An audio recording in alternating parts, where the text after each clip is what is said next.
What happens when a simple insult turns into a public scandal, and your husband's response is to pack up your life and send it straight to the man you betrayed him with?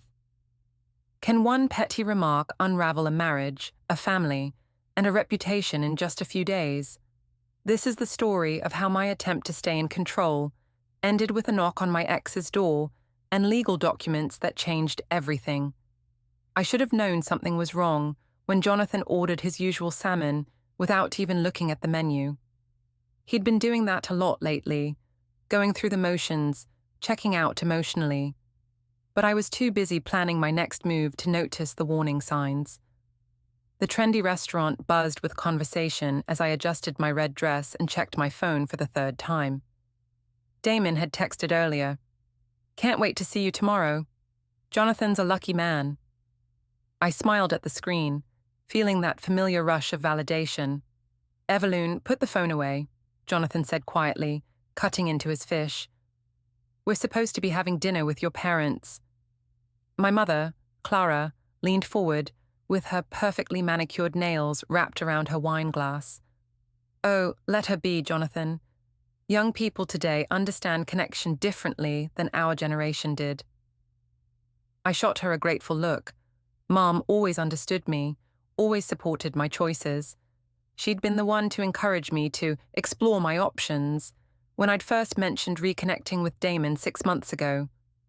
"It's not about age, Clara," my father Alan interjected, his voice carefully measured.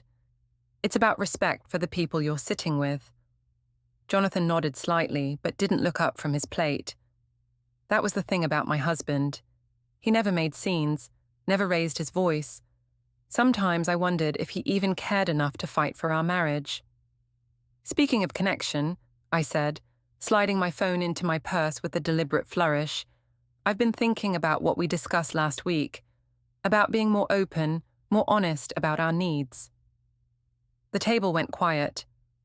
Jonathan's fork paused halfway to his mouth. "What exactly are you referring to, sweetheart?" Mom asked, though I could tell from her eager expression that she knew exactly what I meant. "Well," I began, savoring the moment, "Jonathan and I have been talking about how important it is to maintain friendships from our past.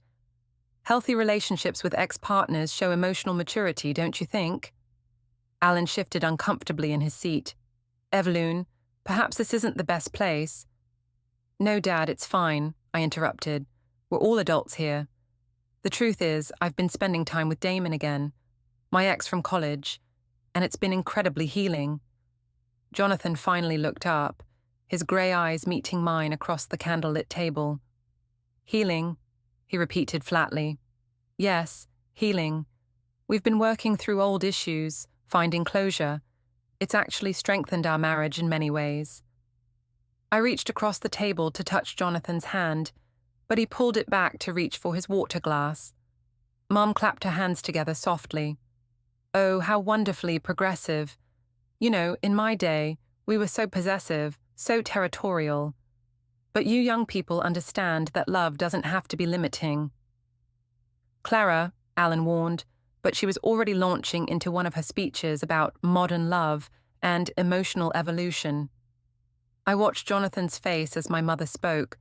His jaw was tight, his knuckles white around his water glass.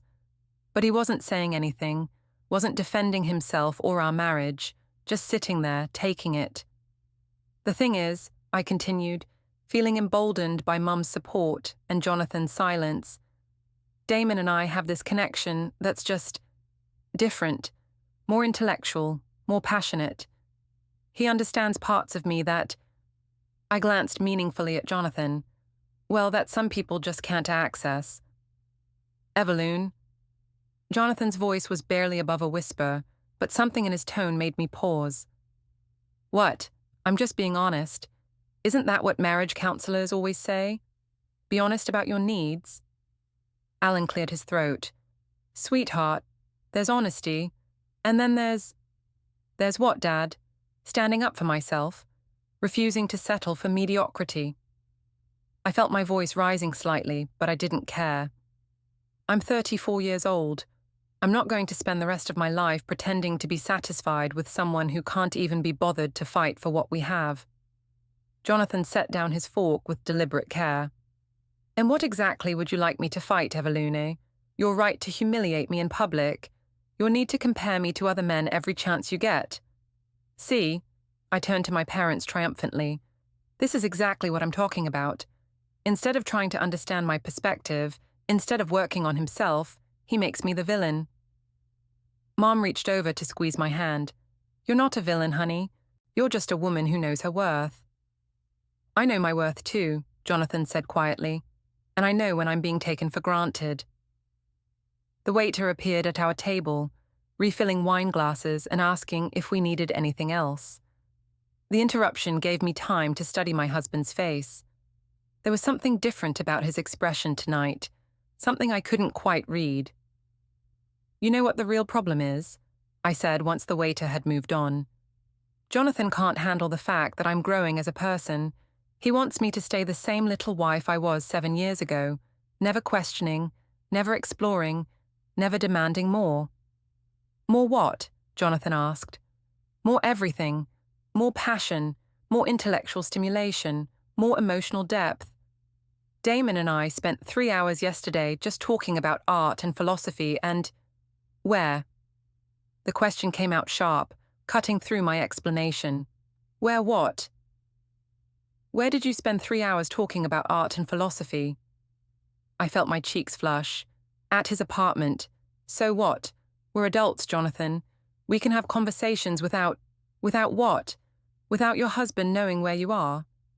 Without any regard for how this looks to other people? Jonathan's voice was still quiet, but there was an edge to it now that made my stomach tighten. How it looks? I laughed, but it sounded forced even to my own ears.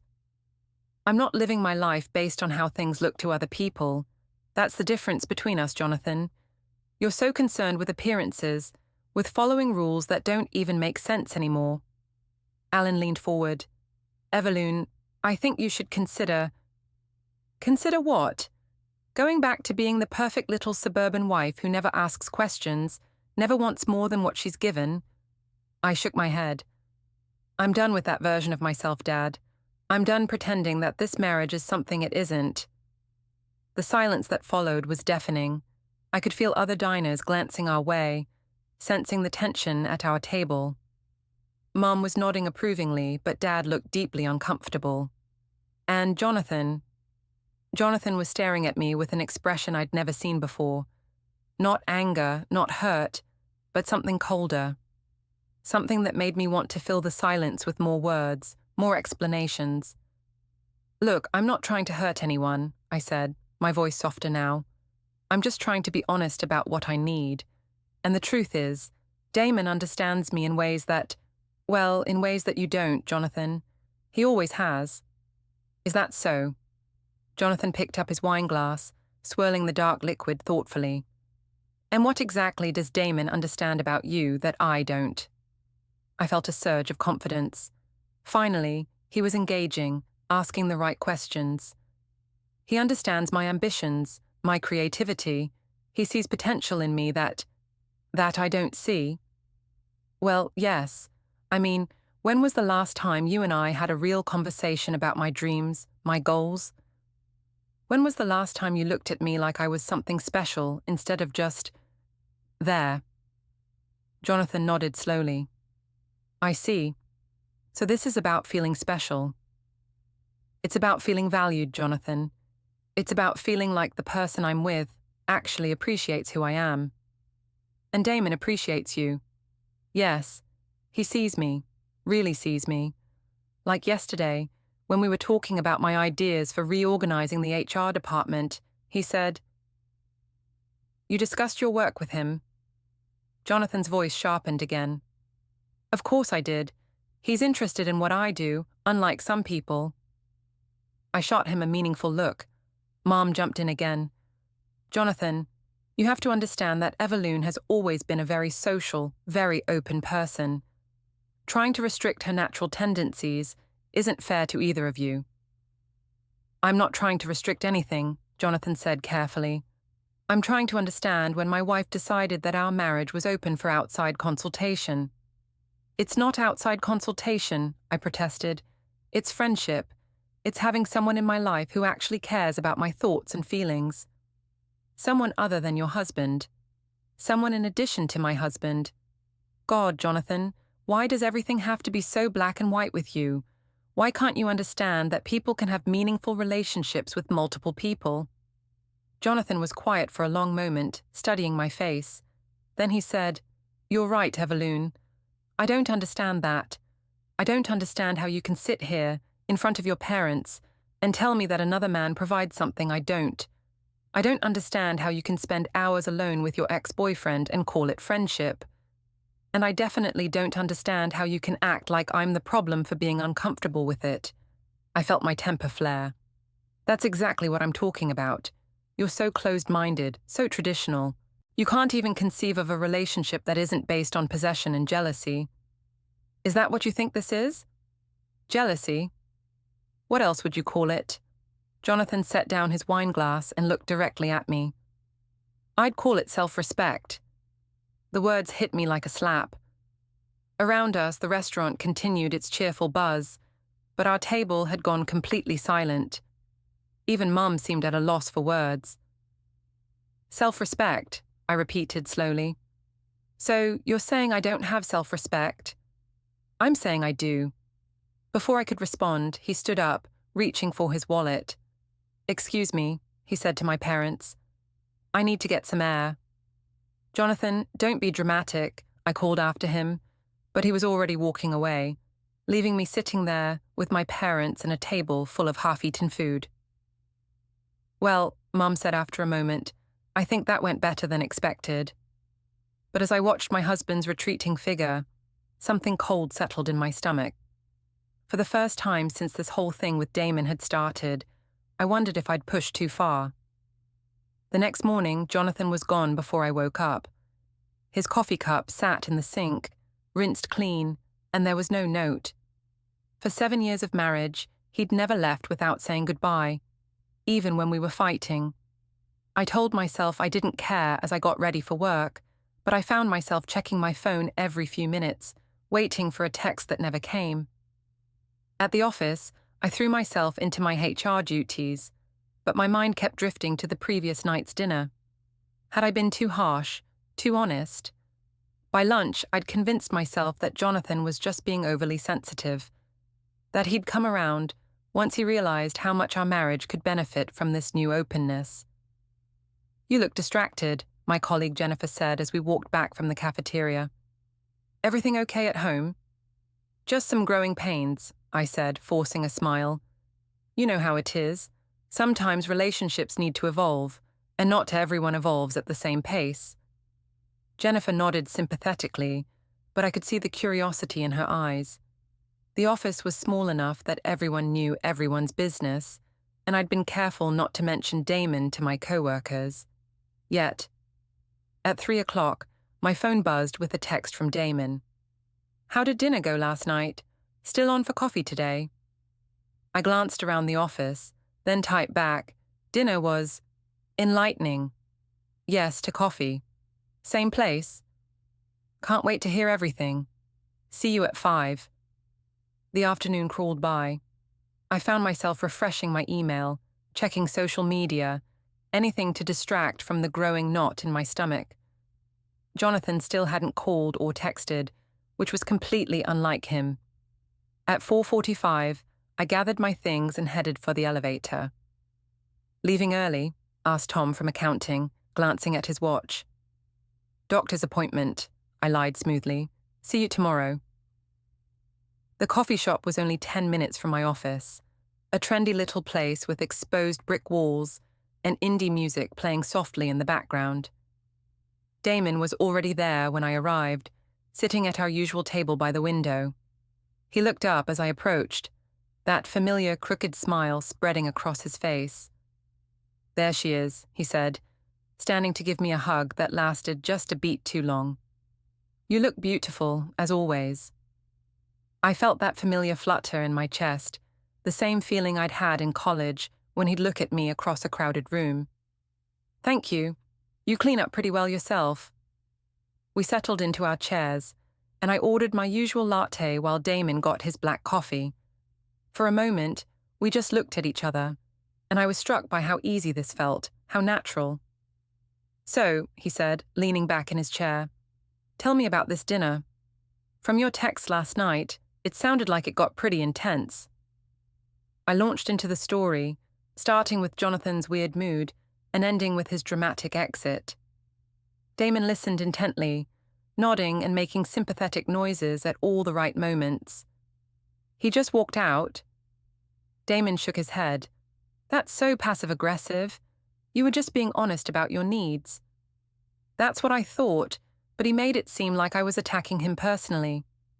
"Classic deflection," Damon said, reaching across the table to touch my hand. "Instead of examining his own shortcomings, he makes you the villain for pointing them out." The warmth of his fingers on mine sent a little thrill through me. Exactly, and my mother completely understood what I was trying to say, but Jonathan just shut down. "He's intimidated," Damon said confidently.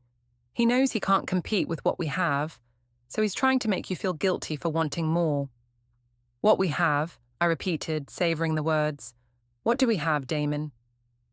His thumb traced small circles on my knuckles. "We have history, Ev. We have connection.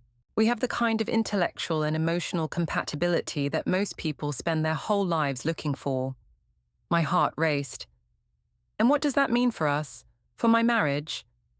Damon was quiet for a moment, his dark eyes serious. "That's up to you, isn't it? I can't make that decision for you. All I can do is be here, be honest about how I feel, and let you figure out what you want." "How do you feel?" The question slipped out before I could stop it. He smiled, but there was something vulnerable in his expression. "I feel like I let the best thing that ever happened to me slip away 12 years ago, and I feel incredibly grateful that you're giving me a chance to be in your life again, even if it's complicated." I felt tears prick my eyes. When was the last time Jonathan had said something like that to me? When was the last time he'd looked at me like I was precious, irreplaceable? "It is complicated," I whispered. "The best things usually are." Damon squeezed my hand gently. "But that doesn't mean they're not worth it." We talked for another hour, about everything and nothing. Damon told me about his work as a freelance graphic designer, his travels, his dreams of opening his own studio someday. I found myself sharing things I hadn't talked about in years. My secret ambition to write a novel, my frustration with being pigeonholed in HR, my fear that I was wasting my potential in a marriage that had become more habit than choice. "You're not wasting anything," Damon said firmly. "You're 34, Ev. You have so much life ahead of you, so much potential to explore. Don't let anyone make you feel like you have to settle for less than you deserve." By the time we left the coffee shop, the sun was setting, and I realized I'd been gone for over 2 hours. My phone showed 3 missed calls from Jonathan and a text. "Where are you? We need to talk." "Shit," I muttered, showing Damon the screen. "He's checking up on you now?" Damon frowned. "That's not healthy, Ev." I know, I told him I had a doctor's appointment. And instead you were having coffee with a friend. You're allowed to have friends, aren't you?" When he put it like that, it seemed so reasonable. "Of course I am." "Then don't let him make you feel guilty for living your life." Damon walked me to my car, his hand resting lightly on the small of my back. "You deserve to be happy, Evelune. You deserve to be with someone who celebrates who you are instead of trying to dim your light." As I drove home, his words echoed in my mind. Dim my light. That was exactly what it felt like sometimes with Jonathan. Like I had to make myself smaller, quieter, more convenient. The house was dark when I pulled into the driveway, but Jonathan's car was there. I found him in the living room, sitting in his chair with a book in his lap, though he wasn't reading. "Hey," I said, trying to keep my voice light. "Sorry I'm late. The appointment ran longer than expected." He looked up at me, and I was struck again by that strange expression I couldn't read. "How was it?" "How was what?" "Your doctor's appointment." Something in his tone made my stomach clench, but I forced a smile. "Fine. Just routine stuff. You know how these things go. Jonathan nodded slowly. Which doctor did you see? The question caught me off guard. What do you mean? I mean, which doctor? Dr. Peterson? Dr. Martinez? Someone new? I felt heat rising in my cheeks. Why does it matter? It doesn't, I suppose. I was just curious. He marked his place in his book and set it aside.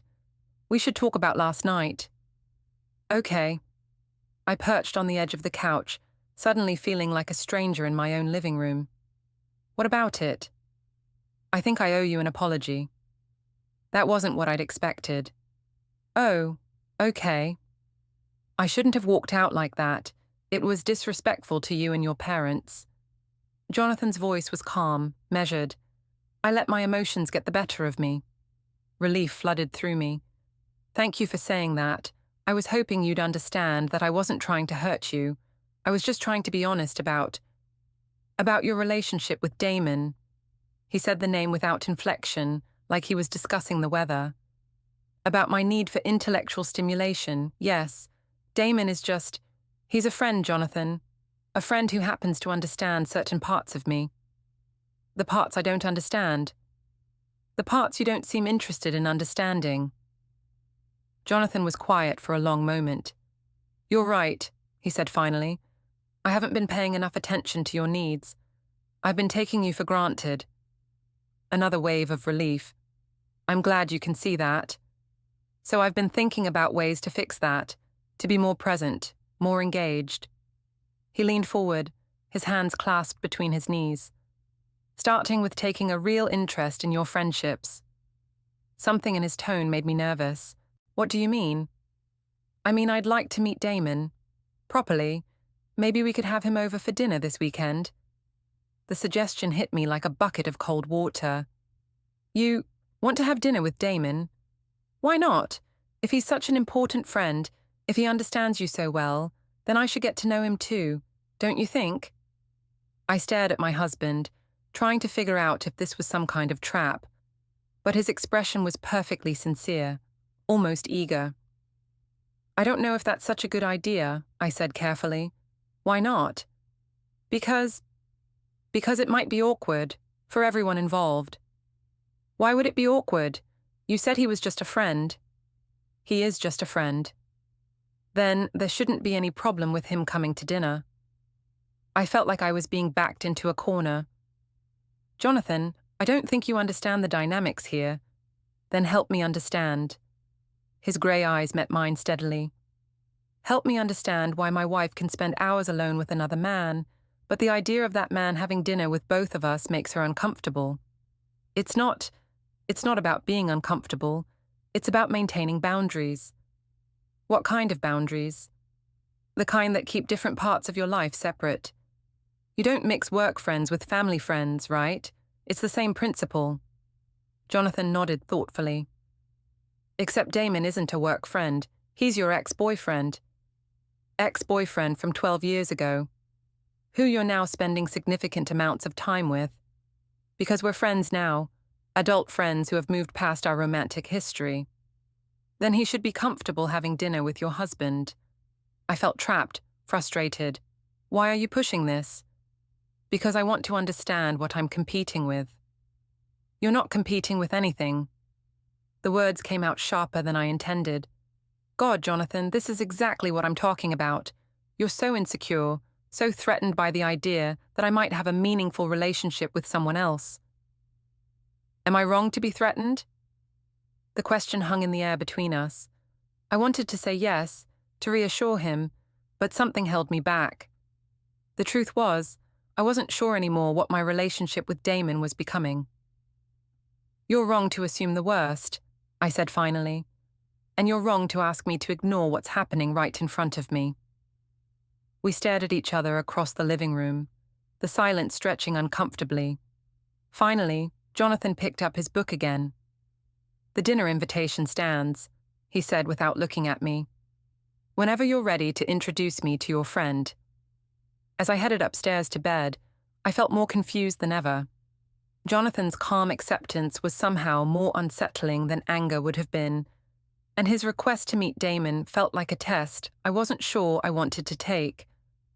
I lay awake for hours that night, staring at the ceiling and trying to figure out what I really wanted.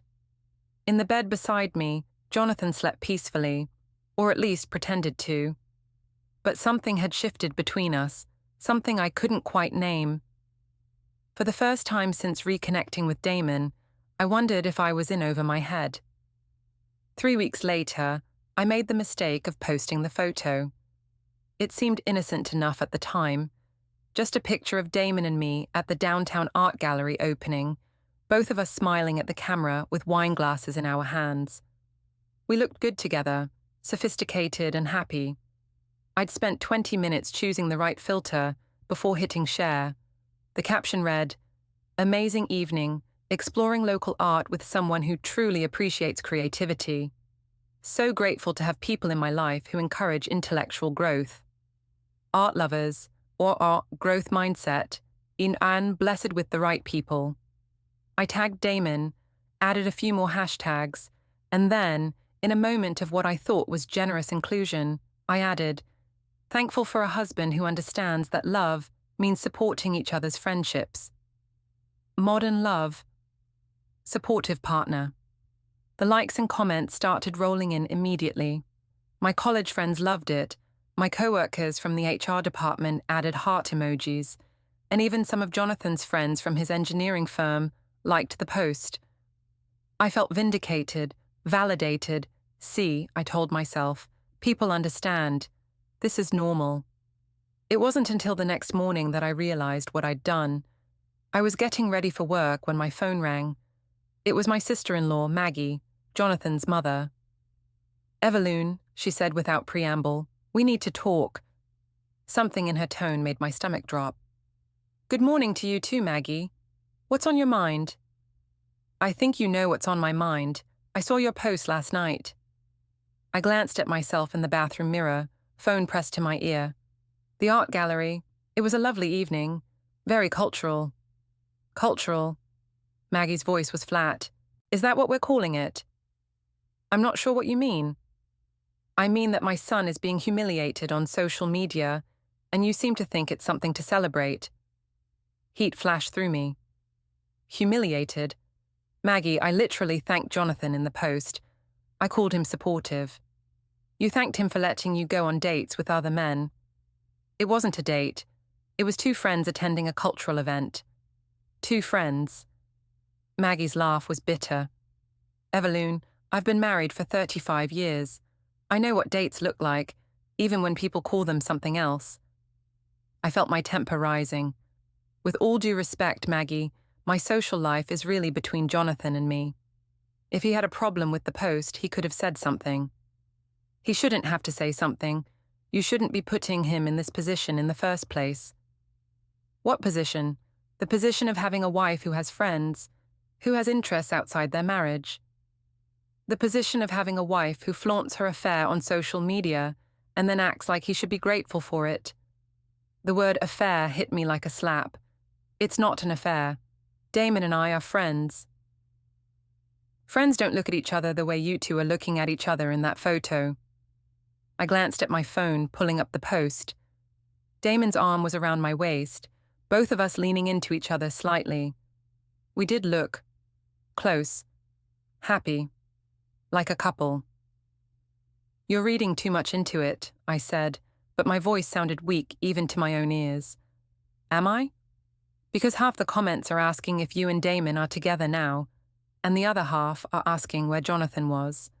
My heart started racing. "What comments?" "Check for yourself. But Evelune, I'm telling you this as someone who loves you both. This needs to stop, before it destroys your marriage and your family." She hung up before I could respond. With shaking hands, I opened the Instagram app and scrolled through the comments on my post. At first glance, they seemed positive, supportive, but as I read more carefully, I started to see what Maggie meant. "You two look so cute together. Are you dating?" From someone I barely knew from college. "Wait, I thought you were married. Where's your husband?" From a neighbor. "Living your best life. Good for you," from my cousin Sarah. followed by several fire emojis. This is so modern and enlightened. I wish I was brave enough to be this open about my needs, from a coworker. And then, at the bottom, a comment that made my blood run cold. Poor Jonathan. This is embarrassing. From Tom, Jonathan's best friend from college. I stared at the screen, my hands trembling slightly. How had I not seen this? How had I not realized how the post would look to other people? I was still standing in the bathroom, phone in hand, when I heard Jonathan's car pull into the driveway. He'd left early for a meeting, but apparently he was back. The front door opened and closed, and I heard his footsteps on the stairs. Evelune? His voice was calm, but something in it made me want to hide. In here, I called, quickly shoving my phone into my robe pocket. He appeared in the bathroom doorway, still wearing his suit jacket. We need to talk. Okay, I tried to smile.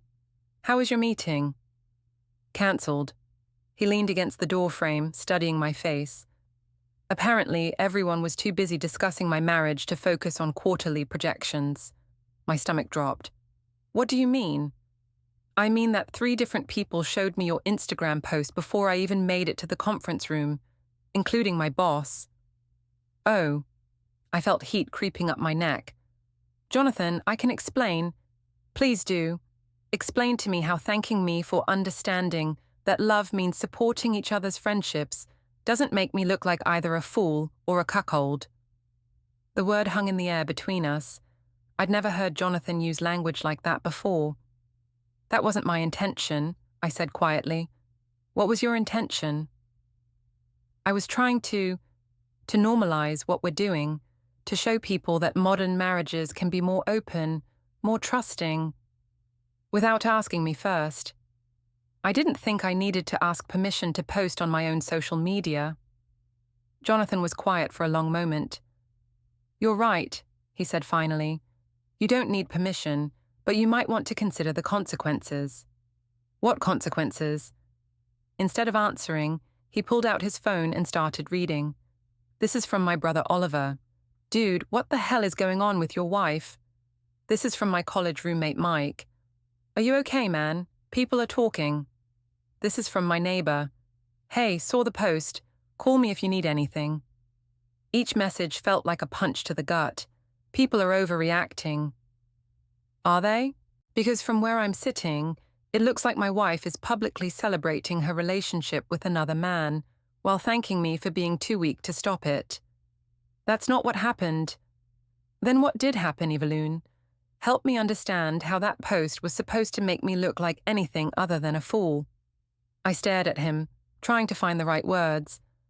I was trying to show people that we have a strong marriage, strong enough that we don't need to be threatened by outside friendships. By posting a picture of you and your ex-boyfriend looking like a couple? We don't look like a couple. Jonathan pulled out his phone again, showing me the screen. This is the photo, Evelune. Look at it. Really look at it. I looked, Damon's arm around my waist, my hand on his chest, both of us glowing with wine and laughter. We looked, intimate, connected, like people who were more than friends. It's just a friendly photo, I said weakly. Would you be okay if I posted a photo like this with my ex-girlfriend? The question caught me off guard. You don't have an ex-girlfriend. Answer the question. If I had an ex-girlfriend and I posted a photo of us looking like this, with a caption thanking you for being understanding about our friendship, how would you feel? I tried to imagine it, tried to picture Jonathan with his arm around another woman, both of them looking at each other the way Damon and I were looking at each other in the photo. The thought made me feel sick. That's different, I said. How?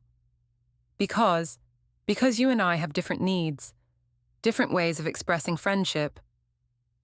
Or because you know exactly how inappropriate this is, and you're hoping I'm too polite to call you on it. The accusation stung because there was truth in it. Part of me had known, even as I posted the photo, that it would upset Jonathan. But I'd done it anyway, telling myself that his feelings were less important than my right to live authentically. I wasn't trying to hurt you, I said, but you did hurt me. And more than that, you humiliated me. In front of my friends, my family, my co-workers. You made me look like a man who can't or won't stand up for his marriage. So stand up for it. The words came out sharper than I intended. If you're so upset, do something about it instead of just accepting it.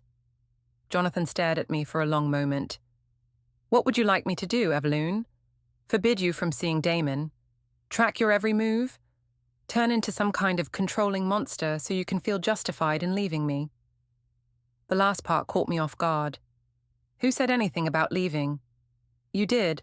Maybe not in words, but in actions, in posts, in the way you talk about him versus the way you talk about me. Jonathan's voice was still calm, but I could see something breaking behind his eyes. You want me to fight for this marriage? Fine. I'm fighting, but I'm not going to fight dirty, and I'm not going to fight in public. If you want to end this, have the courage to say so, but don't torture me with a slow, public humiliation disguised as personal growth. With that, he turned and walked away, leaving me standing in the bathroom with my phone and my shame.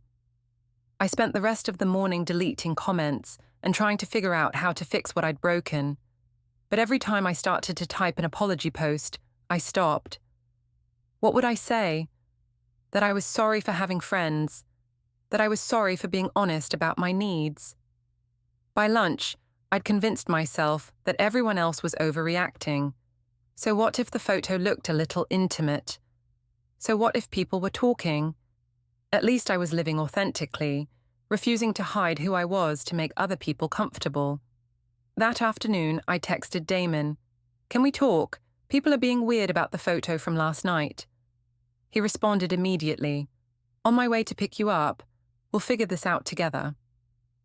As I waited for him in the office parking lot, I told myself I was doing the right thing. Jonathan would come around eventually, and if he didn't, well, maybe that would tell me everything I needed to know about our marriage. But as Damon's car pulled up, and I saw the concerned look on his face, I couldn't shake the memory of Jonathan's words. If you want to end this, have the courage to say so. The problem was, I still wasn't sure what I wanted. I just knew I wasn't ready to give up the way Damon made me feel, even if it was destroying everything else. The breaking point came on a Tuesday morning in late October. I'd been staying at Damon's apartment for 3 days, telling Jonathan I needed space to think after our latest fight about boundaries. In reality, I'd been testing the waters, seeing what it would feel like to actually leave my marriage. It felt intoxicating. Damon's apartment was everything our suburban house wasn't. Artistic, spontaneous, filled with creative energy. We stayed up until 3 in the morning, talking about books and dreams, and the life we might have had together if we'd never broken up in college. We made love on his couch while rain pattered against the windows, and I felt more alive than I had in years. On Tuesday morning, I finally went home to get more clothes. I expected Jonathan to be at work, but his car was in the driveway. I found him in the kitchen, sitting at the table with a cup of coffee and a stack of papers. "You're home early," I said, trying to keep my voice casual. He looked up at me, and I was struck by how tired he looked. "I took a personal day." "Oh, everything okay?" "That depends on you." Something in his tone made me nervous, but I forced a smile. "What do you mean?" "I mean, I've been doing some thinking while you've been away, and I've come to some conclusions." I set my purse down on the counter, studying his face. "What kind of conclusions?" "The kind that require us to have an honest conversation about what you want from this marriage." Here it was, the conversation I'd been both dreading and anticipating for months. "Okay, what do you want to know?" "I want to know if you're planning to come home." The question was simple, but it felt loaded with implications. "This is my home, Jonathan." "Is it? Because you've spent 3 nights somewhere else, and you're here now packing more clothes to take with you." I felt heat creep up my neck. "I told you, I needed space to think." "Space to think about what?" "About us, about what I want, about whether this marriage is working for either of us."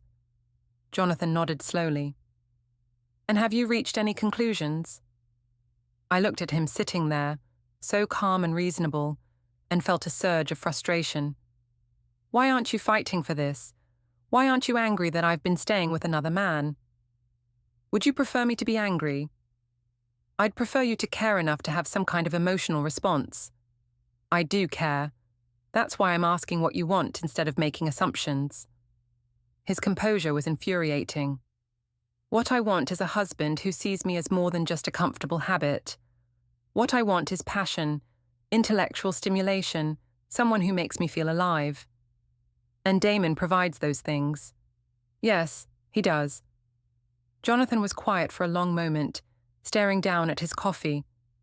Then I think we both know what needs to happen. My heart started racing.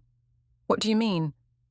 I mean you should be with someone who makes you happy, and I should be with someone who wants to be with me. The words hit me like a physical blow. Are you asking for a divorce? I'm asking what you want, Evelune. But I'm not going to keep pretending that this marriage is working when you're clearly happier somewhere else. I stared at him, waiting for the relief I thought I'd feel at finally having this conversation. Instead, I felt panic. I don't know what I want.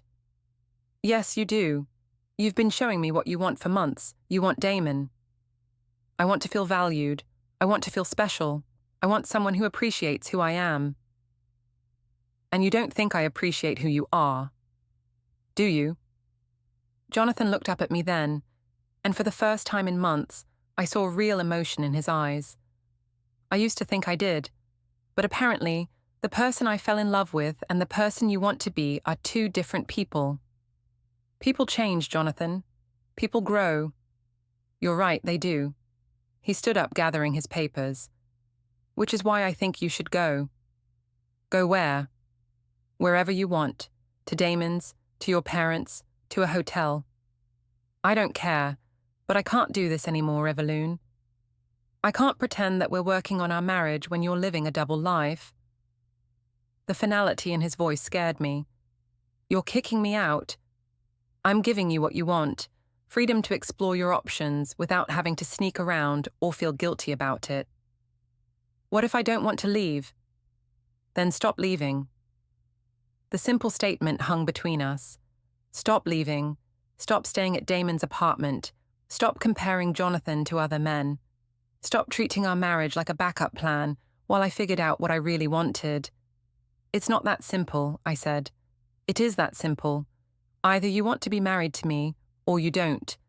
Either you want to work on our relationship, or you want to explore other relationships, but you can't do both. I felt tears prick my eyes. Why does it have to be all or nothing? Because that's what marriage is, Evelune. It's a choice you make every day to prioritize your relationship with your spouse over other possibilities. And you've been making a different choice. I've been trying to figure out what I need. At my expense, at our marriage's expense, at our daughter's expense. The mention of Sophie, our 7-year-old, made my stomach clench. Sophie doesn't know anything about this. Sophie knows that Mommy has been sleeping somewhere else for 3 nights. Sophie knows that Mommy and Daddy don't laugh together anymore. Sophie knows that something is wrong, even if she doesn't understand what. Guilt washed over me. I'd been so focused on my own needs, my own journey of self-discovery, that I'd barely considered how this was affecting our daughter. I never meant for any of this to hurt Sophie, I said quietly. I know you didn't, but it is hurting her. And it's hurting me. And I have to believe it's hurting you too, or you wouldn't be so conflicted about what you want. I wiped my eyes with the back of my hand. So what are you saying? I'm saying make a choice. If you want to be with Damon, then be with Damon. File for divorce, split custody of Sophie, divide our assets. I won't fight you on any of it.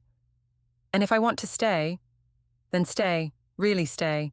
End whatever this is with Damon. Commit to working on our marriage, and stop treating me like I'm competing for your attention. The ultimatum was delivered so calmly, so reasonably, that it took me a moment to process what he was saying. Choose, right now, no more having it both ways. That's not fair, I said. You can't just demand that I cut someone out of my life. I'm not demanding anything. I'm telling you what I need to stay in this marriage. You can decide if that's something you're willing to give. And if I'm not, Jonathan walked to the kitchen counter and picked up a piece of paper.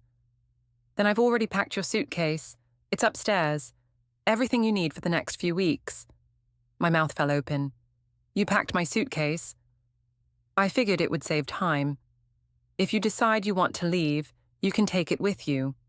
If you decide you want to stay, we can unpack it together. The practical nature of it was somehow more devastating than if he'd yelled or thrown things. He'd actually taken the time to fold my clothes, pack my toiletries, anticipate my needs, like he was helping me leave him. I can't believe you did that, I whispered. I can't believe I had to. We stared at each other across the kitchen, 7 years of marriage hanging in the balance. I thought about Damon's apartment, about the way he looked at me like I was the most fascinating woman in the world. I thought about the conversations we had, the dreams we shared, the possibility of a life filled with passion and intellectual connection. Then I thought about Jonathan, steady and reliable and devoted, packing my suitcase with careful hands. I thought about Sophie, asking why Mommy had been away so much. I thought about the home we'd built together, the quiet moments of contentment I'd taken for granted. I need time to think, I said finally. You've had months to think. I need more time. Jonathan nodded. Okay, take all the time you need, but take it somewhere else. You're really kicking me out. I'm really protecting myself, and our daughter, and what's left of our marriage. An hour later, I stood in Damon's apartment with my suitcase at my feet, trying to explain what had happened. He listened sympathetically, holding me while I cried, telling me that Jonathan was being unreasonable and controlling. He's just scared, Damon said, stroking my hair. He knows he's losing you, so he's trying to force you to choose before you're ready. Maybe I should be ready, I said. Maybe 7 years is long enough to know if someone is right for you. And what does your heart tell you? I looked up at him, at his handsome face and concerned eyes. My heart tells me that I've never felt as alive as I do when I'm with you. Then trust that feeling. But as I lay in Damon's bed that night, listening to him sleep beside me, I couldn't shake the image of Jonathan sitting alone in our kitchen, drinking coffee and waiting for me to come home. For the first time since this whole thing started, I wondered if I was making the biggest mistake of my life. The answer came the next morning, when I tried to go back to the house to talk to Jonathan and found that my key no longer worked. He'd changed the locks. Standing on my own front porch, locked out of my own home, I finally understood that this wasn't a game anymore. This was real, and there would be consequences. I just wasn't sure I was ready for what those consequences might be. The envelope was waiting on Damon's doorstep when we got back from lunch on Thursday afternoon. My name was typed across the front in official-looking font with a return address from Morrison & Associates Family Law. "What's that?" Damon asked, setting down his keys as I tore open the envelope with shaking hands. The letter was brief and to the point. "Dear Mrs. March, please be advised that I represent your husband, Jonathan March, in all matters related to your marriage. Mr. March has instructed me to inform you that he has filed for legal separation and is requesting an emergency hearing regarding temporary custody of your minor child, Sophie March. A copy of the petition is enclosed. You have 30 days to respond. I strongly advise you to retain legal counsel immediately. Sincerely, Patricia Morrison, SK." I read the letter 3 times before the words sank in. "He filed for separation," I whispered. Damon took the letter from my hands, scanning it quickly. "What does this mean exactly?" "It means he's serious." I sank onto his couch, my legs suddenly weak. "It means this isn't just a fight anymore." The petition was 12 pages long, filled with legal language that made my head spin. But certain phrases jumped out at me: irreconcilable differences, abandonment of marital home, adultery, temporary custody, pending full hearing. Adultery. The word sat on the page like an accusation, black and white and undeniable. This is crazy, I said, my voice rising. He can't just take Sophie away from me because we're having marriage problems. Can he? Damon asked, looking concerned. I don't know. I don't know anything about this stuff. I fumbled for my phone. I need to call him. I need to talk to him. But when I dialed Jonathan's number, it went straight to voicemail. I tried the house phone, disconnected. I even tried his work number, but his assistant said he was unavailable and couldn't say when he'd be back.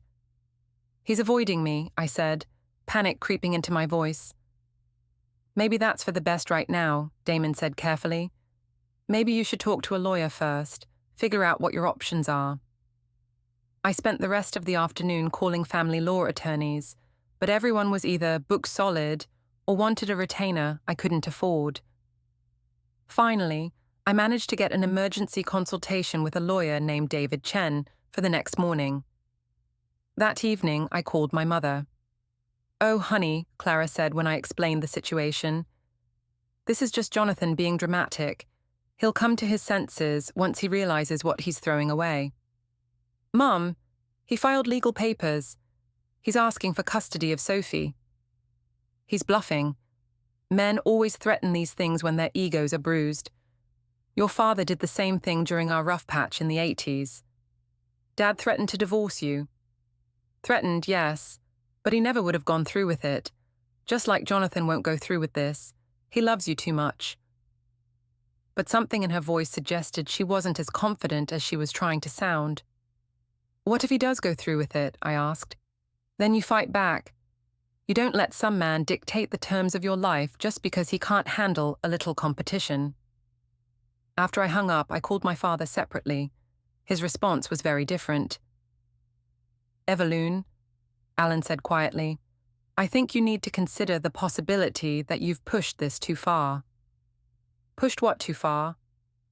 "This thing with your ex-boyfriend. This public humiliation of your husband. This abandonment of your family responsibilities." The word stung. "I haven't abandoned anything. I've been trying to figure out what I want. At the expense of everyone else.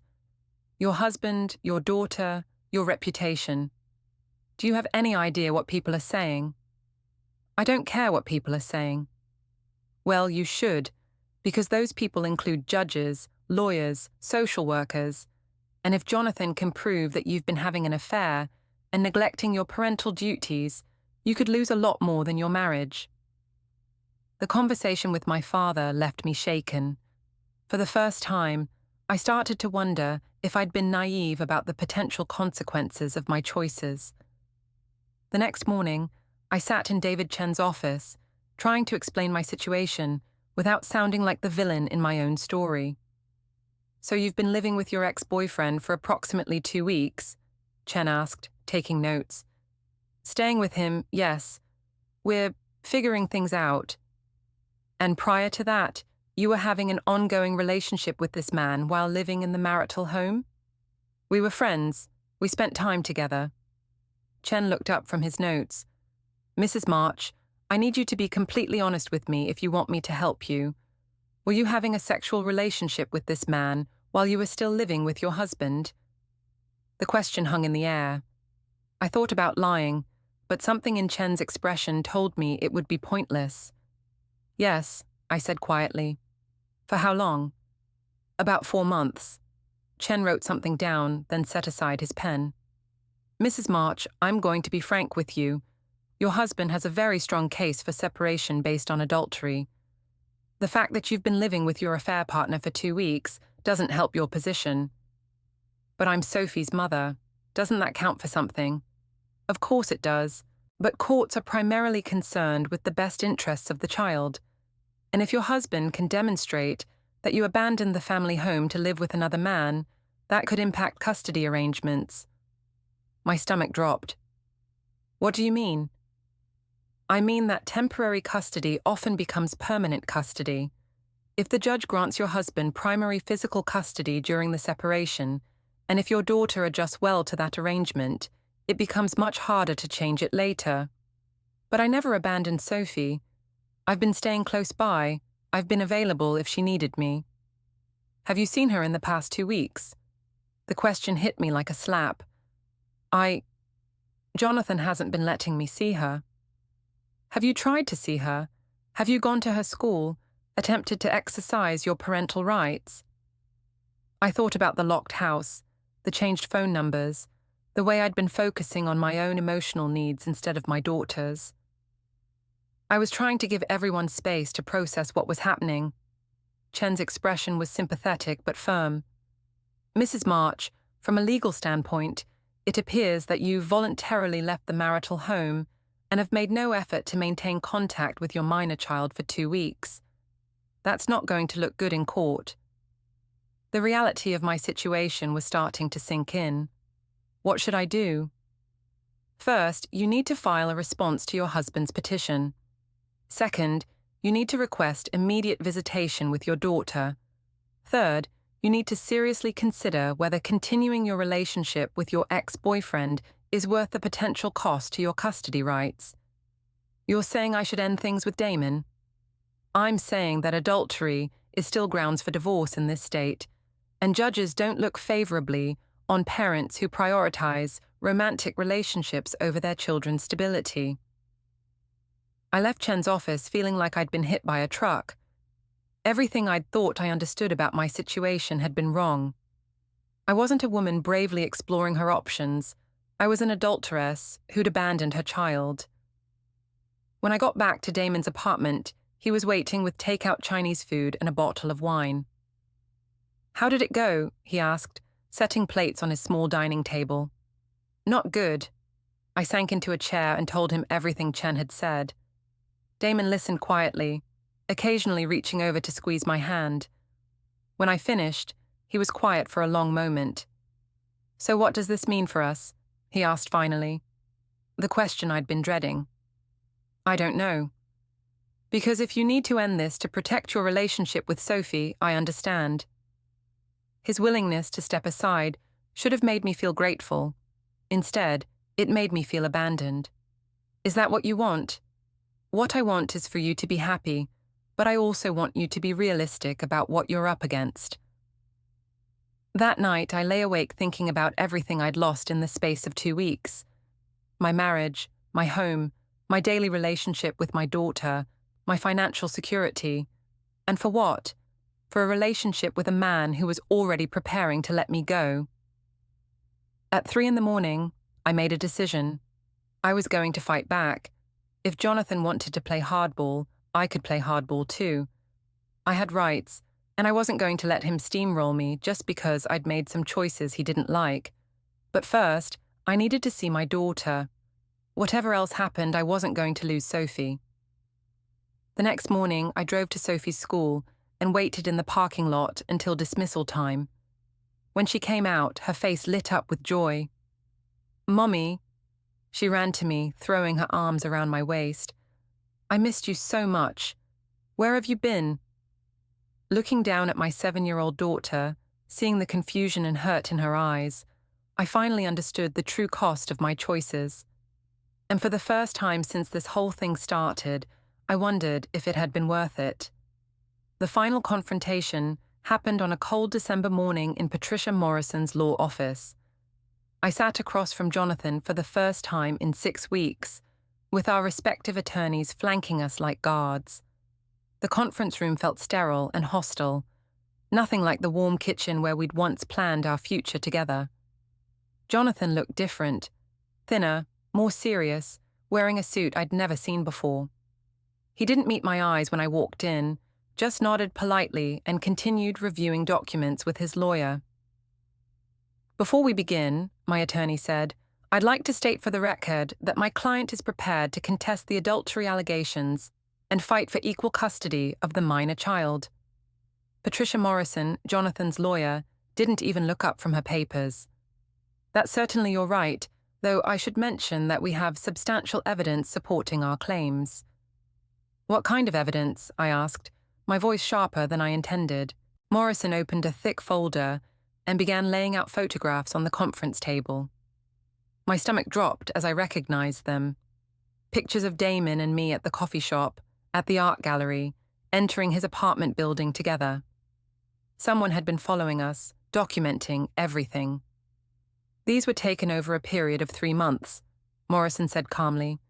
We also have copies of text messages, social media posts, and witness statements from neighbors who observed Mrs. March leaving the marital home with luggage and not returning for extended periods. I stared at the photos, feeling exposed and humiliated. You had me followed? For the first time, Jonathan looked directly at me. I had a private investigator document your activities. Yes, I needed to protect myself legally. Protect yourself? From what? From exactly this, he said, gesturing to the photos. From you trying to rewrite history and make me the villain in our divorce. My attorney cleared his throat. Mr. March, these photos don't prove adultery. They show 2 people spending time together. Morrison cut him off by placing another set of photos on the table. These were taken through Damon's apartment window, showing us in clearly intimate moments. My face burned with shame and anger.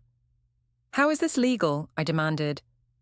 Your ex-boyfriend's apartment has large windows facing a public street, Morrison said matter-of-factly. There's no expectation of privacy for activities visible from a public space. I felt trapped, humiliated. This is harassment. This is evidence, Jonathan said quietly. Evidence of choices you made freely, Evelune. No one forced you to have an affair. No one forced you to move in with another man. No one forced you to abandon our daughter for 2 weeks.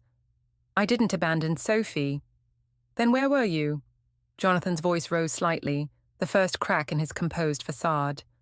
Where were you when she had nightmares and asked for her mommy? Where were you when she cried because she didn't understand why you weren't coming home? The pain in his voice hit me harder than any legal document could have. I was trying to figure things out. You were trying to have it both ways. You wanted the excitement of a new relationship without the consequences of ending your marriage. You wanted to explore your options while keeping me as a backup plan. That's not true, isn't it? Morrison pulled out another document. This is a copy of a text message you sent to Mr. Voss on November 15th. Would you like me to read it aloud? I remembered the text, sent during a moment of doubt when I'd been missing home. I'd told Damon that I needed to keep my options open, that I wasn't ready to completely burn bridges with Jonathan yet. I don't need to hear it, I said quietly. The point is, Morrison continued, you've been treating this marriage like a convenience rather than a commitment, and my client is no longer willing to tolerate that. My attorney tried to rally. Mrs. March is willing to end her relationship with Mr. Voss and return to the marital home to work on the marriage. Is she? Morrison looked at me directly. Mrs. March, are you prepared to cease all contact with Damon Voss immediately and permanently? The question hung in the air. I thought about Damon, about the way he made me feel, about the dreams we'd shared. Then I thought about Sophie's tear-stained face when I'd picked her up from school last week. Yes, I said, though the word felt like swallowing glass. And are you prepared to sign a post-nuptial agreement giving Mr. March primary custody of Sophie and control of all marital assets? What? I looked at my attorney in shock. That's not what we discussed. The situation has evolved, Morrison said calmly. My client is no longer interested in reconciliation. He's willing to allow supervised visitation with your daughter, but only under specific conditions. What conditions? Jonathan spoke for the first time in several minutes. No overnight visits, no introducing Sophie to any romantic partners, all visitation to be supervised by a court-appointed monitor for the first 6 months. I felt like I'd been slapped. You can't be serious. I'm completely serious. You made choices, Evelune, choices that showed you were willing to put your own desires ahead of our daughter's stability. I'm not going to risk Sophie's emotional well-being while you figure out what you want from life. She's my daughter too. Then you should have acted like her mother instead of a teenager having a midlife crisis. The words were delivered without malice, but they cut deep because they were true. I had been acting like a teenager, prioritizing my feelings over everyone else's needs. This is too harsh, my attorney said. Mrs. March made some poor choices, but she's not an unfit mother. Morrison pulled out yet another document. This is a statement from Sophie's school counselor, documenting behavioral changes over the past 3 months. Declining grades, difficulty concentrating, asking repeatedly where her mother is and when she's coming home. Each word felt like a physical blow. I'd been so focused on my own journey of self-discovery that I'd completely ignored the impact on my 7-year-old daughter. I never meant for any of this to hurt Sophie, I whispered. But it did hurt her, Jonathan said, and it's still hurting her. Every day that this situation continues is another day of instability and confusion for our daughter. Morrison placed the separation agreement on the table. Mr. March gets primary physical custody. You get supervised visitation every other weekend. Assets are divided per the prenuptial agreement you signed 7 years ago, with a morality clause that voids spousal support in case of adultery. I stared at the document, stunned. I signed a prenup? You did, Morrison confirmed. You were in love. You didn't read it closely. Jonathan sat across from me, expression unreadable, no trace left of the man who once forgave everything. What if I refuse to sign? Then court, Morrison said. Everything becomes public. Your affair, the evidence, your daughter's testimony about how your choices affected her.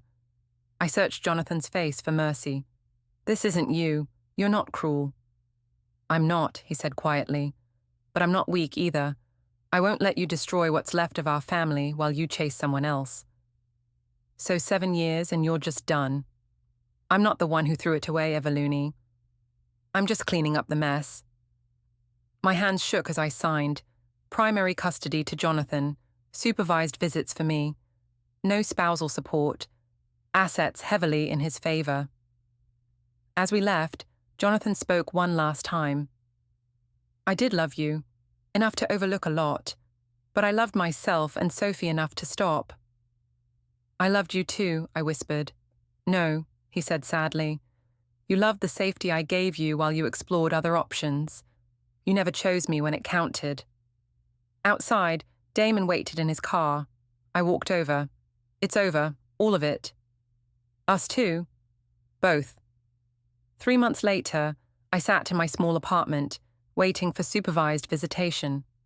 Sophie arrived with the court monitor. She was polite but distant, short answers, eyes on the door, asking when she could go home to Daddy. Do you hate me? I asked. She thought carefully. I don't hate you, but I don't understand why you left us. I left Daddy, not you. But we're a family. When you leave Daddy, you leave me too. Her words cut deeper than any court ruling. I'd broken the system, and the damage was everywhere. Jonathan had been right. I'd traded stability, loyalty, and a real family for a fleeting fantasy. My quest for more had cost me everything that mattered. His revenge wasn't cruel. It was fair. And fairness, I learned, can be the most devastating thing of all.